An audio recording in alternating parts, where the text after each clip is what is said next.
ஆயர்பாடி மாளிகையில் தாய்மடியில் கன்றினை போல் மாயக்கண்ணன் தூங்குகின்றான் தாலேலோ.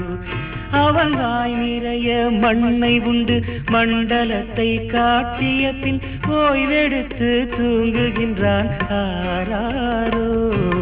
ஓய்வெடுத்து தூங்குகின்றான் ஆராரோ.